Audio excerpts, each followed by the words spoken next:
I didn't lose my girlfriend and my best friend that night. I lost the version of myself that still believed loyalty meant forever. I remember every detail of that evening because trauma has a way of preserving moments your mind wishes it could erase.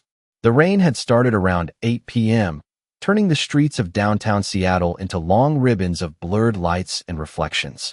I was carrying a small chocolate cake from the bakery Olivia loved, the one with the gold lettering that said, "Happy 27th birthday, Nathan." My birthday was technically the next day, but she'd told me she had planned a surprise dinner for us at her apartment because Ryan was supposedly out with coworkers. Looking back now, I almost laugh at how easy it was to fool me. I'd spent 4 years loving Olivia Carter.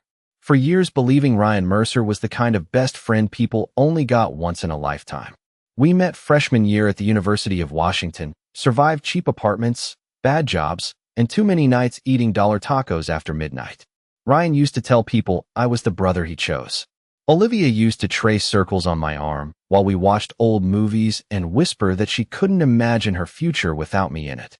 Funny how the people who promise forever are usually the first ones to leave. When I reached Olivia's apartment building, I noticed Ryan's black BMW parked outside. At first, I honestly smiled. I thought maybe he had shown up to surprise me too. That's how blind trust works. It makes you explain away things your instincts are quietly trying to warn you about. I took the elevator to the 4th floor with that stupid birthday cake balanced carefully in my hands. I can still remember the smell of vanilla frosting mixing with rainwater from my jacket. The hallway was quiet except for the faint sound of music coming from inside her apartment. Then I saw it. Ryan's shoes near the front door.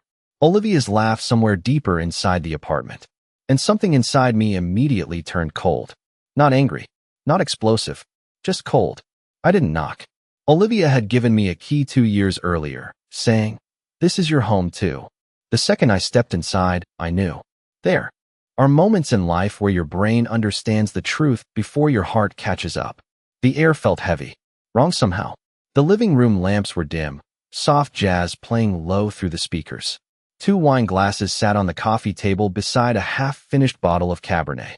Then Olivia walked into the hallway and froze. Her face lost all color so fast it honestly scared me for a second. Behind her, Ryan appeared a moment later, his expression somewhere between panic and guilt. Nobody spoke. The rain tapped softly against the windows while the 3 of us stood there staring at each other like strangers. Olivia finally whispered, "Nathan, it's not what you think." I looked down at the birthday cake in my hands. The frosting had smeared slightly from where my grip tightened without realizing it. Then I looked at Ryan. My best friend couldn't even hold eye contact for more than 2 seconds. "No," I said quietly. "It's exactly what I think." That was the strange part. I didn't yell. I didn't ask questions. Because deep down, I think I already understood that nothing they could say would hurt more than the silence standing between us. Ryan stepped forward first, talking fast like people do when they're trying to outrun shame. "Bro, this just happened. We didn't mean for it to." I held up my hand, and he stopped talking immediately. Olivia started crying softly, but even that sounded distant to me, like hearing someone through water. I set the cake down carefully on the kitchen counter. Then I took my apartment key off my ring and placed it beside the wine glasses. Olivia stared at the key like it weighed 1,000 pounds. "Nathan, please," she whispered. But I was already walking toward the door. I remember Ryan calling my name one more time before I stepped into the hallway. I never answered him. By 3 a.m., I was driving east on Interstate 90 with everything I owned packed into the back of my old Ford Explorer. Seattle disappeared behind me in the rearview mirror while cold rain hammered against the windshield. I didn't know where I was going yet. I only knew one thing for certain. The man who had walked into Olivia's apartment that night was never coming back. The first night I slept in my car, the temperature dropped to 34 degrees. I remember because I kept checking the dashboard clock and weather reading every 20 minutes like somehow numbers could distract me from what my life had become. The rest stop outside Spokane was nearly empty except for 2 semi-trucks parked near the gas station and an older man walking a tired-looking Labrador through the rain. I reclined the driver's seat as far back as it would go and stared at the ceiling fabric above me while cold air slowly crept through the cracked windows. My phone buzzed constantly for the first few hours. Olivia called 12 times. Ryan called 7. Then came the texts. Long emotional paragraphs from Olivia about mistakes and confusion and how she never wanted to hurt me. Shorter messages from Ryan trying to sound casual, like betrayal was something two friends could eventually laugh off over beers. Around midnight he sent, "Bro, do not throw your life away over this." I actually laughed when I read that one, because the truth was, they had already thrown my old life away for me. I turned my phone off sometime around 2 in the morning and never turned it back on again.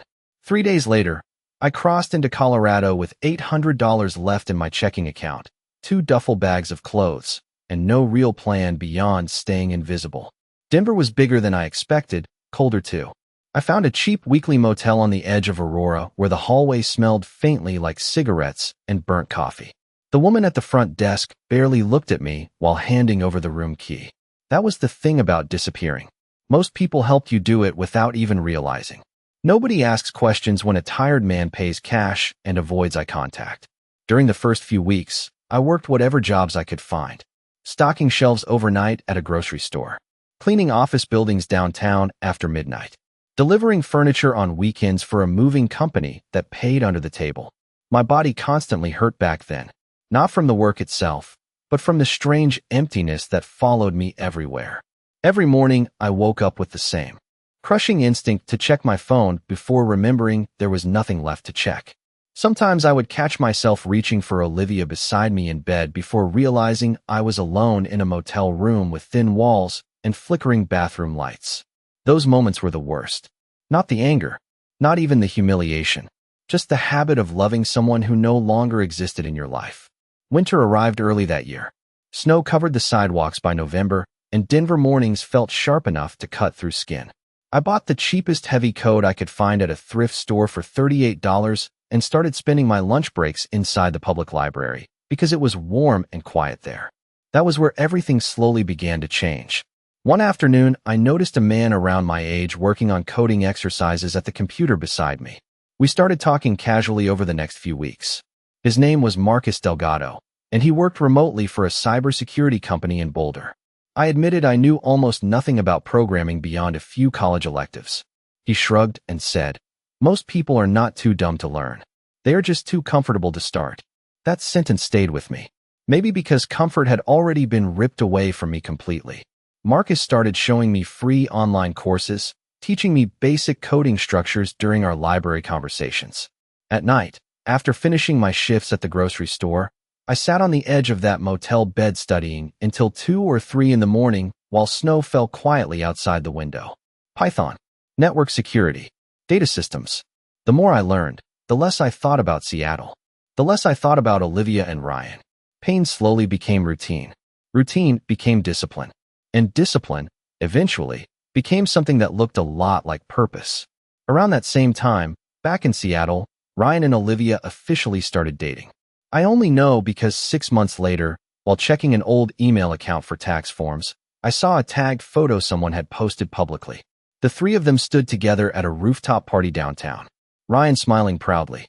Olivia leaning against him in a black dress I had once bought for her birthday. Underneath the picture someone commented, "Finally official." I stared at the screen for a long time in that tiny motel room. Then I closed the laptop and went back to studying. By the second year in Denver, nobody called me the quiet guy from Seattle anymore. At the grocery store, I became the overnight supervisor. At the moving company, they trusted me with expensive corporate clients because I showed up early and never complained. But the real change happened in the hours nobody saw. Every night after work, I sat in front of that old laptop until sunrise blurred through the motel curtains. Marcus kept pushing me harder. He showed me how cybersecurity worked beyond the basics. How companies paid millions to protect information most people never even realized existed. Sometimes we stayed at the library until closing, surrounded by exhausted college students and half-empty coffee cups while snow piled outside the windows. "You think too much like someone trying not to fail," Marcus told me one night while reviewing my code. "You need to start thinking like someone building something valuable." I did not answer him right away because nobody had spoken to me like that in a very long time. Failure had become part of my identity after Seattle. I carried it everywhere. In the way I walked. In the way I avoided mirrors. In the way I instinctively assumed every good thing would eventually disappear. But slowly, almost invisibly, something inside me started rebuilding itself. I stopped checking Olivia's social media completely.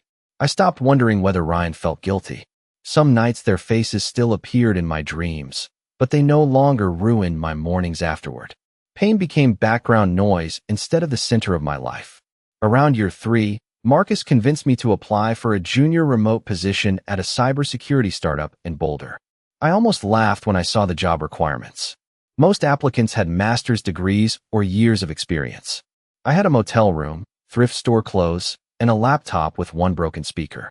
But Marcus looked at me and said, "Half the people in tech are just confident enough to apply before they are ready." So I applied anyway. The interview lasted 40 minutes. The CEO asked me technical questions I barely managed to answer without sounding terrified. At the end, he leaned back in his chair and said, "You do not speak like someone trying to impress me." I told him the truth. I spent too much time rebuilding my life to waste energy pretending to be smarter than I am. He hired me 2 days later.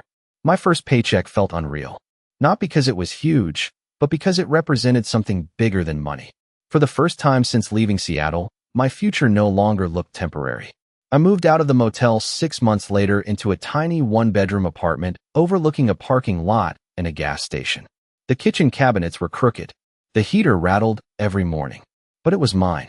I bought a second-hand couch for $100 and sat there eating takeout Chinese food on my first night, staring at the quiet apartment like I had somehow crossed an invisible finish line nobody else could see. Meanwhile, back in Seattle, Olivia and Ryan built the kind of relationship people envy online. Engagement photos in Napa Valley. Weekend trips to Miami. Matching Christmas pajamas posted on Instagram beside captions about soulmates and second chances. Mutual friends occasionally appeared in suggested contacts online, and curiosity got the better of me once or twice. That was how I learned they had moved into a luxury condo downtown near the waterfront. Ryan worked in tech sales now. Olivia had launched some kind of lifestyle branding account online that seemed built entirely around expensive coffee shops and carefully staged happiness. But even through a screen, something about the photos felt exhausted. Forced smiles. Tired eyes hidden behind filters and perfect lighting. Real love does not usually need that much editing. One night Marcus invited me to a networking event in Boulder. I almost declined because crowded rooms still made me uncomfortable back then. But halfway through the night, I found myself talking with 2 software investors about security flaws in small business systems. One of them asked if I had ever considered building my own platform. The question stayed with me long after the event ended. 3 months later, I quit my job and started building prototypes from my apartment kitchen table. Most days were brutal. Failed coding tests. Rejected investor emails. 17-hour workdays surviving on black coffee and microwave burritos. But every setback reminded me of something important. I had already survived losing everything once before. Failure no longer scared me the way betrayal used to. And somewhere deep down, the version of Nathan Hayes that Olivia and Ryan thought they destroyed was quietly becoming someone neither of them would recognize anymore. The 4th year after leaving Seattle was the year everything finally stopped feeling temporary. By then, my apartment looked less like a survival space and more like an actual home. There were framed photos on the shelves now, mostly mountain landscapes from weekend drives through Colorado. A decent coffee machine sat beside my kitchen counter, and the second-hand couch had finally been replaced with something that did not squeak every time I sat down. Small things. Ordinary things. But after spending so much time feeling emotionally homeless, ordinary started to feel like luxury. My company had grown faster than I expected. At first, it was just me writing security software alone at my kitchen table while drinking gas station coffee at 2 in the morning. Then came one investor. Then another. Small business clients turned into regional contracts. Regional contracts turned into national attention. Marcus officially joined the company during year 4 as lead engineer, though he still joked that his real title was the guy who bullied Nathan into having confidence. We moved into a modest office space outside downtown Denver with exposed brick walls and giant windows overlooking the city. Some mornings I would arrive early before anyone else and just sit there quietly watching the sunrise hit the buildings. Those moments mattered more than the money ever did. Because for years I thought betrayal had permanently damaged something inside me. Instead, it had stripped away every distraction and forced me to become someone stronger. Around the same time, Life was beginning to crack for Olivia and Ryan in ways social media could not fully hide anymore. I only learned pieces gradually through mutual connections and random online articles that crossed my screen. Ryan had switched jobs twice in less than 2 years. Olivia's influencer brand looked polished on the surface, but comments online started turning colder. People accused her content of feeling fake, repetitive, overly curated. Their photos still showed expensive restaurants, rooftop parties, and beach vacations, but there was a tension in their smiles I recognized immediately. The kind couples develop when they spend more energy maintaining appearances than maintaining trust. One night, nearly 4.5 years after I disappeared, I received an unexpected message request on LinkedIn from someone named Emily Sanders. It took me a moment to remember who she was. Emily used to work with Olivia back in Seattle. We had all gone out together a few times before everything fell apart. Her message was short. I do not know if I should say this, but Olivia asked about you recently. I stared at the screen for a long time before replying. What did she ask? Emily answered almost immediately. Whether you were doing okay. Whether anyone had heard from you. I leaned back in my office chair and looked out the window toward the Denver skyline, glowing softly in the dark. 5 years earlier, hearing that would have destroyed me emotionally. Back then, I would have searched for hidden meaning in every word. Hope, regret, love. But now the feeling was different. Distant. Like hearing about someone from a previous lifetime. Emily sent another message a few minutes later. For what it is worth, Nathan, I do not think she expected her life to turn out this way. I almost asked what that meant, but stopped myself. Some doors are dangerous because even after years of healing, part of you still remembers how hard you once loved the people standing behind them. Instead, I simply typed, I hope she finds peace. That was the truth. Hatred exhausts people eventually. I learned that during the years I spent rebuilding myself from nothing. The opposite of love is not anger. It is indifference. And somewhere along the way, Olivia and Ryan had become strangers whose choices no longer controlled my emotional weather. A few weeks later, our company launched a security platform that immediately exploded in popularity across the tech world. Within 6 months, investors valued the business at over $100 million. I remember standing in the office after everyone left that night, staring at the company logo glowing softly against the conference room wall. 5 years earlier, I slept in my car outside Spokane wondering if my life was already over. Now reporters were requesting interviews, financial magazines wanted features, and recruiters from Silicon Valley suddenly acted like they had known my potential all along. Success is strange that way. People often call you brilliant only after surviving things they never would have endured themselves. Then one rainy Thursday evening, Marcus walked into my office holding a tablet with an expression I had not seen before. You are probably going to want to see this, he said quietly. On the screen was a business article from Seattle. Ryan Mercer's company was under investigation for major financial misconduct tied to several failed client contracts. I stared at Ryan's photo beside the headline for a very long time. Older now, tired around the eyes. The confidence still there, but thinner somehow. Fragile. Marcus hesitated before asking, How do you feel? I thought about it honestly. Then I looked back out at the city lights beyond my office windows and answered softly, Nothing at all. The first time I saw my face on a billboard, I almost kept driving. It was early December, the kind of cold Denver morning where frost clings to the edges of traffic lights, and people walk faster with their shoulders pulled tight against the wind. I had stopped for coffee before heading into the office when Marcus called me sounding half amused and half shocked. Do not panic, he said, laughing quietly. But your face is currently 30 feet tall downtown. I thought he was joking until I turned on a Spear Boulevard and saw it for myself. A giant digital billboard glowing against the gray winter sky. My photo beside the words Tech Visionary of the Year. Underneath, it was the logo of our company and a quote pulled from one of my recent interviews about rebuilding trust in digital security systems. Cars moved past normally. People crossed intersections holding coffee cups and umbrellas. Nobody seemed to realize the man staring up at the billboard from inside a black SUV, used to sleep in a freezing car outside, spoke in wondering whether life had permanently broken him. Success never feels the way movies promise it will. There was no dramatic music playing in my head. No overwhelming sense of victory. Just quiet disbelief. The strange realization that pain can accidentally build things ambition never could. By then, Our company had exploded beyond anything I originally imagined. Major corporations signed contracts with us. Investors from California flew to Denver almost weekly.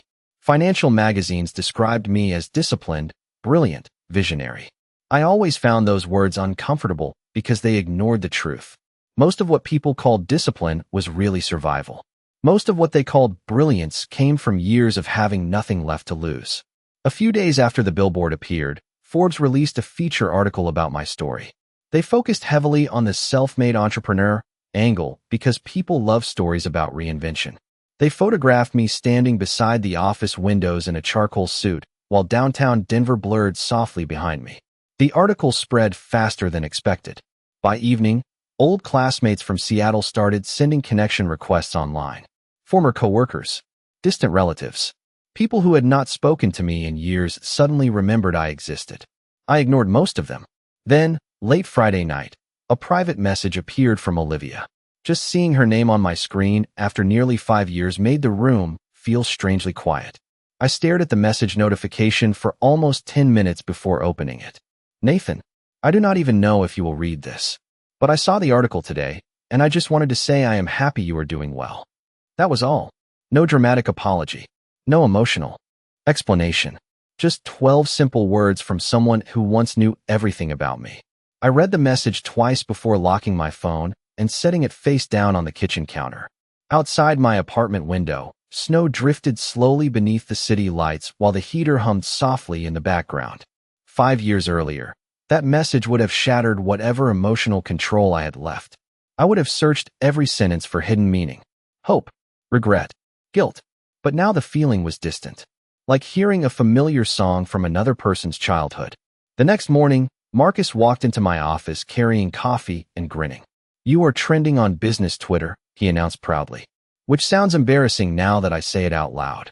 I laughed quietly and shook my head. Then he placed another folder on my desk. "There is something else," he said more seriously.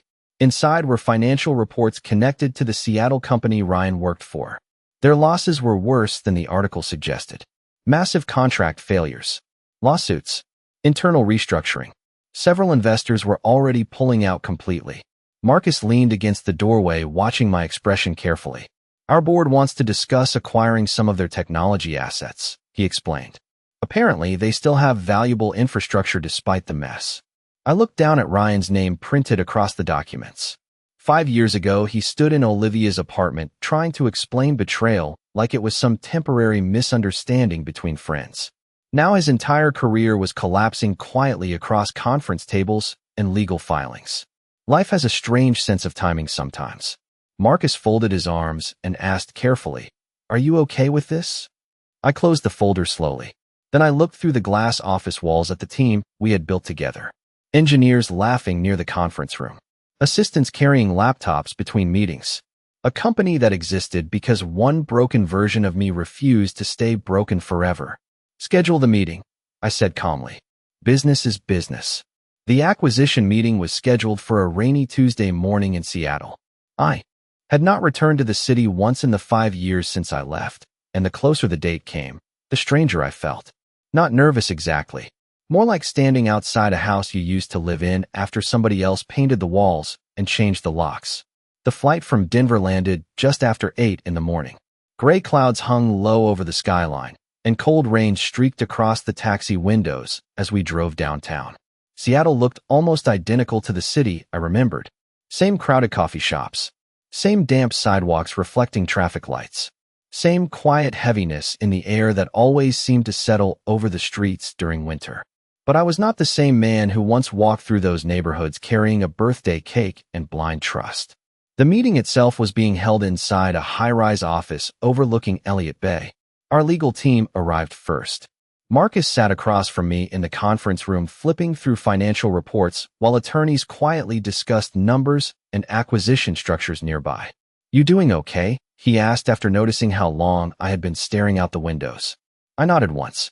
"It just feels smaller than I remember." He smiled slightly. "That usually happens when people stop having power over you."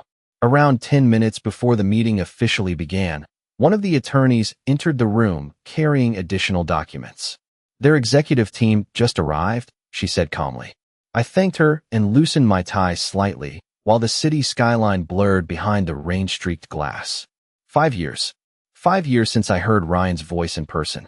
5 years since Olivia stood frozen in that apartment hallway, unable to explain betrayal without sounding like a stranger. It was strange what memory chooses to preserve. I could no longer remember the exact layout of our old apartment in Denver, but I still remembered the sound of rain hitting Olivia's windows that night. The conference room door finally opened. Ryan walked in first. For a brief second, he did not recognize me. I saw it happen in real time. His attention moved casually around the room before suddenly stopping completely. The color drained from his face almost instantly. He looked older now. Not physically old, but worn down in ways expensive suits could not fully hide. The confidence that once filled every room around him seemed thinner somehow, stretched tightly over exhaustion. Behind him walked Olivia. She froze even harder than Ryan did. Her eyes widened slightly, and for one strange moment nobody spoke at all. The silence felt almost unreal, like the room itself remembered what happened 5 years earlier. Marcus stood politely and extended his hand toward Ryan first. "Good morning," he said professionally. "Please have a seat." Ryan shook his hand automatically without taking his eyes off me. Olivia remained standing near the doorway for another second before finally sitting down slowly beside him. I closed the folder in front of me and met Ryan's stare calmly. "Good to see you again," I said quietly. My voice surprised even me. Steady, relaxed, completely untouched by anger. Ryan swallowed hard before answering. "Nathan, I did not know." "No," I interrupted gently. "I assumed you did not." Olivia looked down at the conference table immediately. Her hands rested tightly together in her lap, like she was trying to stop them from shaking. The attorneys began discussing acquisition terms, projected losses, infrastructure transfers, and legal obligations. But honestly, most of it faded into background noise for me after a while, because the real moment had already happened the second they walked into that room and realized I had survived everything they thought would destroy me. Ryan barely spoke during most of the meeting. When he did, his voice lacked the effortless confidence I remembered from college. Meanwhile, Olivia remained almost completely silent, occasionally glancing toward me before quickly looking away again. It struck me then how different reality feels compared to revenge fantasies people imagine after heartbreak. I used to think seeing them again would bring closure, satisfaction, vindication. Instead, all I really felt was distance, like watching people from a previous chapter of someone else's life. Near the end of the meeting, one of our attorneys explained that several management positions inside Ryan's company would be dissolved following the acquisition restructuring. Ryan understood immediately what that meant. His jaw tightened slightly, but he nodded once without arguing. Pride survives in strange ways sometimes. When the meeting finally ended, everyone slowly gathered their documents and prepared to leave. Ryan hesitated near the doorway before turning back toward me. "Nathan," he said quietly, "I know I probably do not deserve to ask this, but could we maybe talk sometime?" I looked at him for a long moment. Then I answered honestly, "There is nothing left to say, Ryan." After the meeting ended, Seattle felt different to me. Smaller somehow. Less powerful. I walked out of the high-rise building alone while cold rain drifted across the sidewalks in soft waves. People hurried past carrying umbrellas and coffee cups, completely unaware that 5 years of unresolved history had just quietly ended 20 floors above them. I stopped beneath the awning outside the building and looked toward Elliott Bay, where gray water blended almost seamlessly into the cloudy sky. There was a time when this city held every important memory I had. Olivia, Ryan, college nights downtown, weekend road trips, plans for a future I thought was guaranteed. But standing there that afternoon, I realized something strange. Seattle no longer felt like home. It felt like evidence of someone I used to be. My phone buzzed while I waited for the car service back to the hotel. A message from Olivia. "Please, just give me 10 minutes to talk." I stared at the screen while rain tapped softly against the pavement around me. Part of me wanted to ignore it completely, not out of anger, but because reopening old emotional doors rarely leads anywhere good. Still, another part of me understood that some conversations eventually stop being about pain and start becoming about closure. After a long pause, I finally replied with the name of a small restaurant near the waterfront where Olivia and I used to eat years ago after late classes. She arrived 20 minutes later wearing a long beige coat, her hair damp from the rain. For a second, seeing her walk through the restaurant entrance felt almost surreal, familiar and unfamiliar at the same time. 5 years earlier, I would have noticed only how beautiful she looked. Now I noticed the exhaustion first, the tension around her eyes, the careful way she held herself together emotionally before sitting across from me. "Thank you for meeting me," she said quietly. I nodded once and looked down at the menu even though I already knew I would not eat much. The restaurant had barely changed since college. Same dim lighting, same jazz music playing softly overhead, same booths overlooking the water. It felt like stepping inside a preserved memory. Olivia folded her hands together and exhaled slowly. "You look different," she admitted. "Not just physically. Everything about you feels different." I gave a small smile. 5 years changes people. She looked down for a moment before speaking again. "Nathan, I know saying sorry probably means nothing now." Her voice trembled slightly on the last word. "But I need you to know there was not a single year I did not regret what happened." I listened quietly without interrupting. Not because I wanted revenge or emotional power over her, but because for the first time in years I could hear her pain without making it my responsibility to fix. Olivia stared out the window toward the rain-covered harbor. "At first I convinced myself Ryan and I were meant to happen," she admitted softly. "I told myself maybe we were more compatible. Maybe we understood each other better. But eventually I realized something awful." She paused there like the words physically hurt to say out loud. "Ryan loved winning. You loved me." The silence that followed felt heavier than anything else she could have said. Years earlier, hearing those words would have shattered me emotionally. But now they only made me sad for both of us.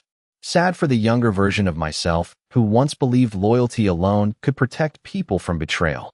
Olivia finally looked back at me, her eyes glossy with held-back tears. "Why did you never come back?" she whispered. "Why did you disappear completely?" I leaned back slightly and watched rain slide down the restaurant windows beside us. "Because staying would have destroyed me," I answered honestly. And I think part of me understood that before my brain fully did. She lowered her eyes again. "Ryan said you were weak for leaving." I almost smiled at that. "No," I said calmly. "Leaving was the first strong thing I ever did." Olivia covered her mouth briefly, like she was trying to contain emotion before it became visible. Then after a long silence, she finally asked the question I think had been haunting her for years. "Did you ever hate me?" I thought about it carefully before answering. For a while, yes, I admitted. But hatred gets heavy eventually. I did not want to carry it forever. She nodded slowly, absorbing every word like someone hearing a language they wished they had learned sooner. Outside, the rain continued falling softly across Seattle, while two people who once imagined forever sat quietly across from each other, realizing some endings cannot be repaired no matter how badly one person regrets them. After dinner with Olivia, I walked alone along the waterfront for nearly an hour before returning to my hotel. Seattle at night still carried the same quiet melancholy I remembered from years ago. Rain drifted through the air like mist while ferries moved slowly across the dark water in the distance. The city lights reflected against the pavement in blurred streaks of gold and white. And for the first time since coming back, I felt completely calm. Not victorious, not angry, just finished. There is a difference between getting revenge and finally realizing you no longer need it. Back in the hotel room, I loosened my tie and stood near the window overlooking downtown traffic below. My phone buzzed again sometime after midnight. This time it was Ryan. I almost ignored it, but curiosity made me answer. "Hello." There was a long silence before he finally spoke. "I did not think you would pick up." His voice sounded tired in a way I had never heard before. Not drunk, not emotional, just exhausted. I sat down slowly in the chair beside the window. "What do you want, Ryan?" Another pause, then a quiet laugh with no humor in it. "Honestly, I do not even know anymore." Outside, headlights moved silently through the wet streets below while the city continued existing around two men whose friendship had collapsed years earlier. Ryan exhaled heavily into the phone. "I owe you an apology," he said finally. "A real one, not the garbage I tried to say back then." I stayed quiet. Ryan had always hated silence. Even in college, he filled empty moments with jokes, opinions, noise. But now he seemed to understand that words alone were not enough anymore. "I spent years telling myself you were weak for leaving," he admitted. Because if you were weak, then maybe what I did was not that terrible. His voice cracked slightly before steadying again. But you were stronger than both of us. I looked down at the Seattle streets below my hotel window while listening to the man I once trusted more than anyone. 5 years earlier, I would have wanted this conversation desperately. The apology, the guilt, the acknowledgement that betrayal mattered. But time changes the emotional weight of things. Ryan, I said calmly, I am not angry anymore. That somehow makes it worse, he answered quietly. The honesty in his voice surprised me. For a long moment, neither of us spoke. Then he finally asked the question sitting underneath everything else. Did losing us ruin your life? I leaned back in the chair and thought carefully before answering. No, I said softly. But it destroyed the version of me that thought loyalty guaranteed safety. Ryan laughed again under his breath, except this time it sounded closer to regret. Olivia still loves you, he admitted suddenly. I closed my eyes briefly. Ryan, I am serious, he interrupted. I think she realized too late what she traded away. I rubbed my hand slowly across my forehead, exhausted by how tragedy always seems clearer in hindsight. That does not change anything, I said. I know, he whispered. I just thought you deserved to know. Another silence settled between us. Strange how two people can share years of friendship and still become complete strangers by the end. Finally, Ryan spoke again, quieter now. Do you ever wish none of it happened? The question lingered in my mind longer than I expected, because for years the answer would have been immediate. Yes, absolutely yes. I would have given anything to erase that night from existence. But now the answer felt more complicated. I thought about the freezing nights in my car, the motel room in Aurora, Marcus teaching me coding basics at the library, building a company from nothing, learning discipline, learning peace. Learning who I actually was without depending on other people to define my worth. Pain had shaped me, yes, but it had also introduced me to a stronger version of myself I probably never would have discovered otherwise. No, I answered honestly. Ryan went completely silent on the other end of the call. I would not survive it the same way twice. I continued softly. But I do not regret who it forced me to become. When the call ended, I placed my phone on the nightstand and looked out across Seattle one final time. 5 years ago, I disappeared believing my life had collapsed beyond repair. But standing there in that hotel room, surrounded by silence and city lights, I finally understood something important. Sometimes losing the people you thought you needed is exactly what saves you. The next morning, Seattle greeted me with pale winter sunlight breaking weakly through the clouds for the first time since I arrived. I stood near the hotel window holding a cup of black coffee while the city slowly woke beneath me. Traffic moved steadily along the wet streets. Ferries crossed the bay in slow silence. Somewhere down there were memories that once controlled my entire emotional world. But now they felt distant, almost unreal, like scenes from a movie I had watched too many years ago.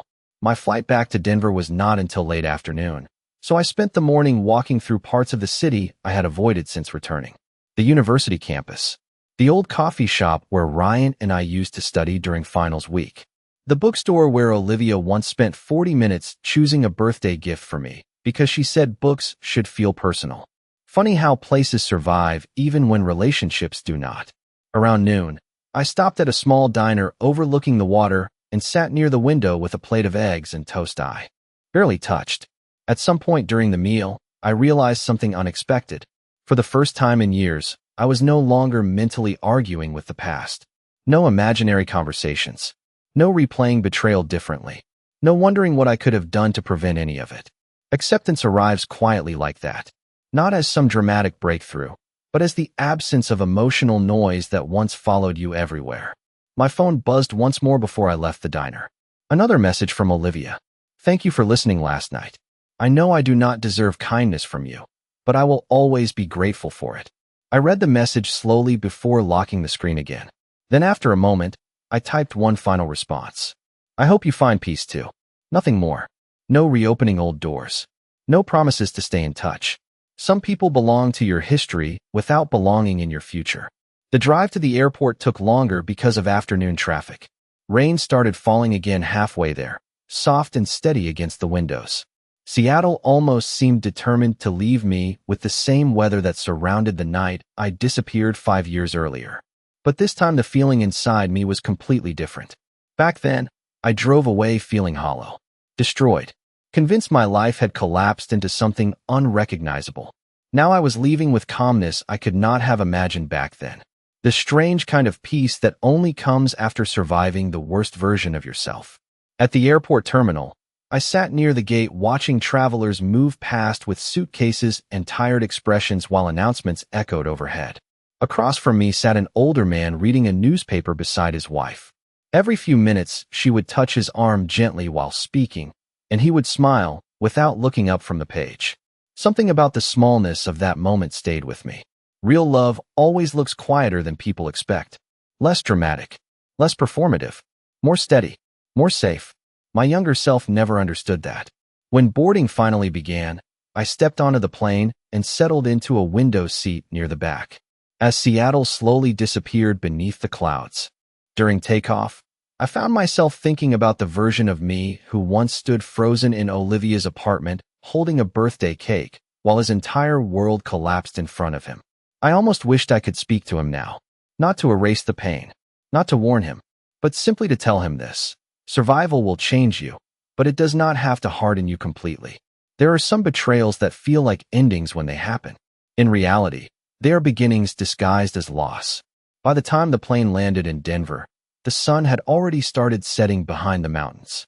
Cold orange lights stretched across the runway while passengers gathered their bags and hurried toward the exits. I stayed seated for an extra moment, watching the fading light through the window. 5 years ago, I disappeared because I thought losing the people I loved meant losing myself too. But somewhere between the freezing nights in my car, the motel room in Aurora, the endless coding sessions, and the life I built afterward, I finally understood something important.